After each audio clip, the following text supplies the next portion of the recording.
सोलापूर शहर आणि जिल्ह्यामध्ये खरं तर पावसाने अद्यापही हजेरी म्हणावी अशी लावलेली नाही आहे। त्यामुळे सोलापूर जिल्ह्यातील शेतकरी हा हवालदिल झालेला आहे। खरं तर जिल्ह्याची अवस्था पाहायला गेलं तर धरण उशाशी आणि कोरड घशाशी अशीच काहीशी पाहायला मिळते। कारण उजनी धरण 100% भरून या ठिकाणी हे पाणी जे आहे ते जवळपास 50 ते 60 हजार क्युसेक्स वेगाने कर्नाटकमध्ये सोडलं जात आहे। मात्र असं असलं तरी जिल्ह्यातील ज्या शेती पिकं आहेत किंवा ज्या जमिनी आहेत त्या अद्यापही कोरड्याच असल्याचं पाहायला मिळतं आहे। कारण पावसाने अद्यापही म्हणावी तशी दमदार हजेरी लावलेली नाही आहे आणि त्याचा परिणाम जो आहे तो सोलापूर जिल्ह्यातील पेरण्यांवर सुद्धा पाहायला मिळतो आहे। सोलापूर जिल्ह्यामध्ये आत्तापर्यंत अवघ्या 66% इतक्याच पेरण्या ज्या आहेत त्या झालेल्या आहेत। त्यामुळे अद्यापही पाऊस येत नसल्याने शेतकऱ्याने पेरण्या ज्या आहेत त्या करणं टाळलेलं पाहायला मिळतं आहे। अर्थात सोलापूर जिल्ह्यातील काही तालुके जे आहेत त्यामध्ये विशेषतः बार्शी तालुका असेल, माढा तालुका असेल आणि करमाळा या भागामध्ये काही प्रमाणात पेरण्या ज्या आहेत त्या झालेल्या आहेत। दुसरीकडे माळशिरसमध्ये सुद्धा बऱ्याच प्रमाणात पेरण्या झालेल्या आहेत। मात्र उर्वरित अक्कलकोट, उत्तर सोलापूर, दक्षिण सोलापूर, पंढरपूरचा काही भाग, मंगळवेढा या भागामध्ये मात्र पेरण्या अद्यापही होऊ शकलेल्या नाही आहेत। वास्तविक पाहता या 30 तारखेपर्यंत म्हणजे 30 ते 31 तारखेपर्यंत या पेरण्या होणं अपेक्षित होतं। त्यामुळे आता एकंदरीतच जे पूर्ण जे लक्ष्य आहे पेरण्यांचं जवळपास 3 ते 3.25 लाख हेक्टरवरती सोलापूर जिल्ह्यामध्ये दरवर्षी पेरण्या होत असतात।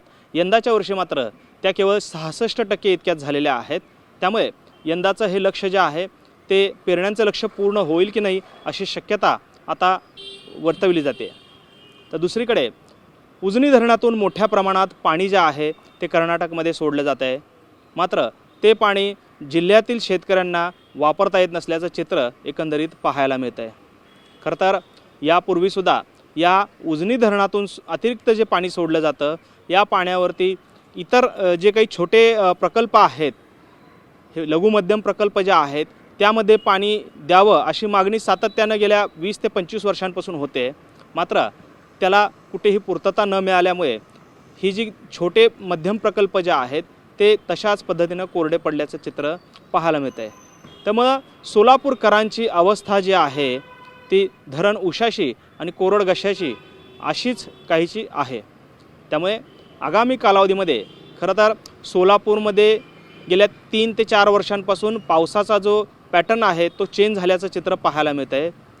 वास्तविक पाहता सोलापूर जिल्ह्याला परतीच्या पावसाचं कायम प्रतीक्षा असते।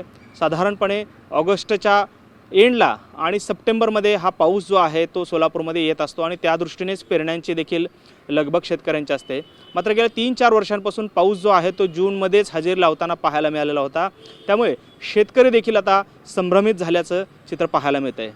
यंदाच्या वर्षी परतीचा पाऊस तरी आपल्याला मिळतोय की नाही, कारण एकीकडे अल निनोचं संकट सांगितलं जात आहे।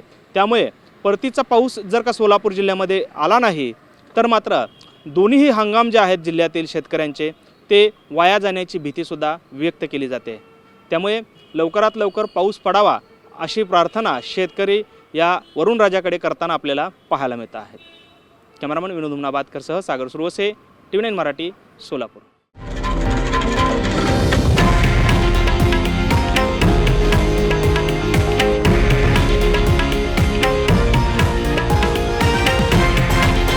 हे आहे देशातील नंबर 1 न्यूज नेटवर्क आणि आपण पाहत आहात TV9 मराठी, एकमेव।